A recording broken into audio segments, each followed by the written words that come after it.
Imagine a world brand new, a world where rivers are just starting to carve their paths through the land, where trees reach for the sky heavy with fruit. Imagine animals that have no fear and air that feels so fresh, so alive, it hums with energy. At the very heart of this new world was a garden, a place unlike any other, the Garden of Eden. God planted it with meticulous care. Every single tree was beautiful to look at and perfect for food. Crystal clear rivers flowed through it, nourishing the ground. In this place, there was no hunger, no pain, and no death. And here, in this paradise, lived the first two humans, Adam and Eve. They walked freely through the garden, completely unashamed and unafraid. They had a direct relationship with their Creator, speaking with God, who would visit them like a gentle breeze in the cool of the day. Life was simple. It was perfect. It was whole. God gave them an incredible gift. Freedom, almost complete freedom. You may eat from any tree in the garden, God told them.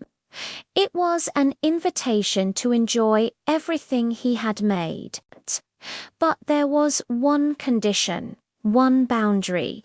From the tree of the knowledge of good and evil, you must not eat, for when you do, you will surely die.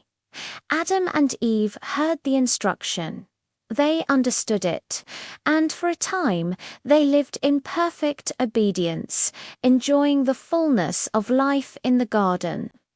But among all the creatures God had made, one was more cunning, more clever than all the rest: the serpent. One day, as Eve was walking near the center of the garden, near that one forbidden tree, the serpent approached her, and it spoke. Did God really say, it hissed, that you must not eat from any tree in the garden? The question was a subtle twist, designed to plant a seed of doubt. Eve paused. She knew what God had said. We may eat from the trees, she replied, but God did say we must not eat from the tree in the middle of the garden, or even touch it, or we will die. The serpent's voice grew softer, more persuasive, twisting truth into a seductive lie. You will not surely die, it said. God knows that when you eat from it, your eyes will be opened. You will be like God, knowing good and evil. Eve looked at the tree. It was beautiful. The fruit looked ripe and delicious. And the serpent's promise, the idea of gaining wisdom, of becoming more, of being like God, it was an intoxicating thought. It pulled at her heart. She reached out her hand. She took the fruit, and she ate. Then she gave some to Adam, who was right there with her, and he ate too. In that single moment, everything changed. Their eyes were opened, but not in the glorious way they had imagined. A new awareness flooded their senses. For the first time, they felt shame. Where innocence had once lived, a cold, heavy shame rushed in. Peace was replaced by a gnawing fear. They suddenly realized they were naked, exposed, and vulnerable. They scrambled to sew fig leaves together, trying desperately to cover themselves. For the first time in human history, they felt the pain of separation from each other, from creation, and from God. Later that day, in the cool of the evening, they heard a familiar sound. The sound of God walking in the garden. But this time, instead of running to greet him, they panicked. Adam and Eve hid themselves among the trees, hoping not to be found. God's voice echoed through the garden, not with anger, but with a searching heart. "Where are you?" Adam's voice trembled as he answered from his hiding place. "I heard you in the garden, and I was afraid, because I was naked, so I hid." God's next question cut right to the heart of the matter. "Who told you that you were naked? Have you eaten from the tree that I commanded you not to eat from?" The moment for honesty, for responsibility, had come, but it passed. Adam spoke quickly, deflecting the blame. "The woman you put here with me, she gave me some fruit from the tree, and I ate it." God then turned to Eve. "What is this you have done?" And she, too, shifted the responsibility. "The serpent deceived me, and I ate." No one took responsibility. Blame had replaced trust. The perfect harmony was shattered.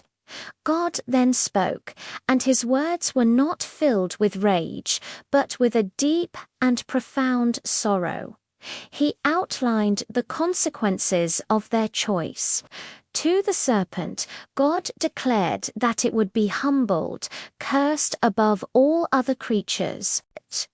But he also made a promise, a glimmer of hope, that one day a descendant of the woman would come and crush evil forever. To Eve, God spoke of the consequences that would ripple through her life and the lives of all women after her. He spoke of pain in childbirth and a fractured harmony in the relationship between man and woman. To Adam, God spoke of hardship. The very ground which had once yielded its fruit freely would now resist him. Work would become toil, a struggle against thorns and thistles just to survive.